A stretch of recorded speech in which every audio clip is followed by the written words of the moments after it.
The People's Pundit, our ace pollster, Richard Baris. Richard, thanks so much for joining us. We see that Rasmussen goes into brief congressional Republicans about the upcoming bloodbath in the midterms. What would you be telling congressional leaders about the prospects they face?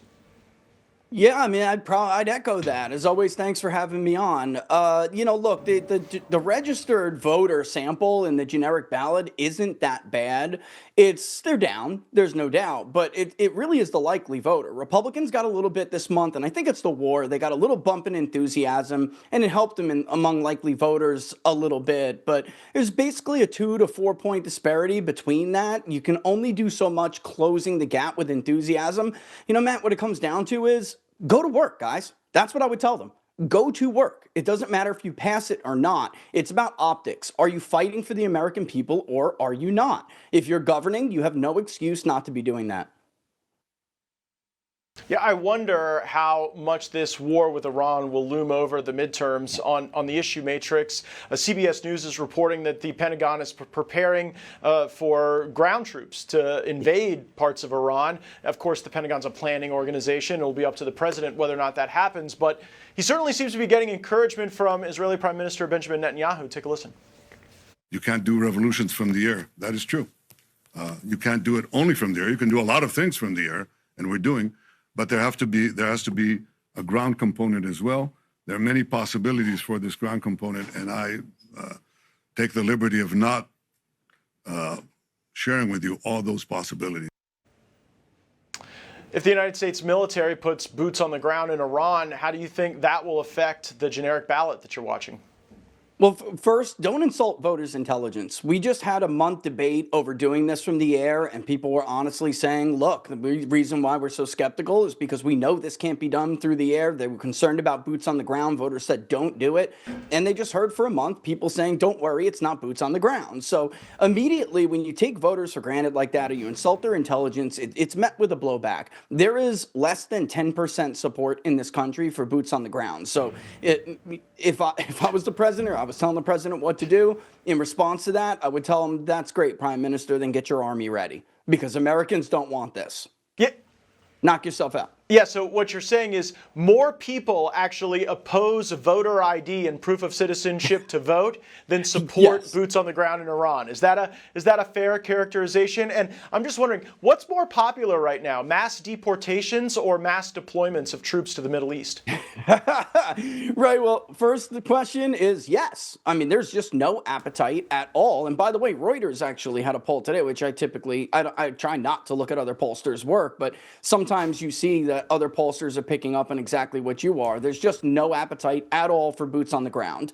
And then when it comes to mass deportations, right, versus boots on the ground, there was never a problem with mass deportations. The majority always supported it, even when ICE was taking a bit of a beating in public opinion. It was just a matter of how is this being done? Do they have operational control over the resting environment, which leads to these tragic, incidents that happen? That unfortunately people go out there and make an issue. They're causing them, but they had minor tweaks that they needed to make to mass deportations. The masks, the control over the resting area.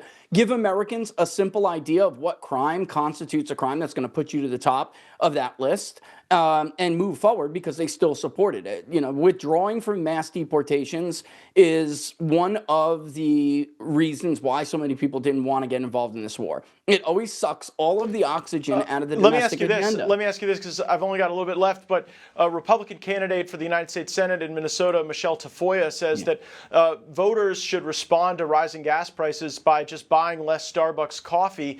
Do you think that's a winning message? That sounds like a Democratic message, doesn't it? We've heard Democrats say this before. Barack Obama said, you know what, gas is too high, don't buy an SUV. That doesn't work. Americans want what they want, and most of all, you're a representative government. They want you to do what you were elected to do. Don't get mad at them if they punish you if you don't do it. Richard Baris, the People's Pundit and a pollster we always check in on to get a pulse of the country. Thanks as always for joining us. Take care. Thanks as always for having me. Some in the left-wing media are freaking out over this new contract between us at OANN and YouTube TV. It's dangerous that One American News is being platformed on such a large digital streaming pay TV provider. You're freaking out about the fact that people have choice. You know, like people can't be allowed to hear what they have to say. OAN is not the only channel on YouTube TV. There's like dozens of them. So if you don't like what's being said here, we hope you stay, but there's many other things going on in the world. This is how the left operates, Alicia. They operate in censorship. They don't believe in choice and letting people do their own homework. This is the way the authoritarian left works. They don't believe in choice because they don't like the fact that we don't live in the 1960s anymore with 3 networks in your local newspaper. We have to respect freedom of the press, the First Amendment, free speech. Remember that. I want to begin tonight by welcoming and thanking all of our new viewers on YouTube TV.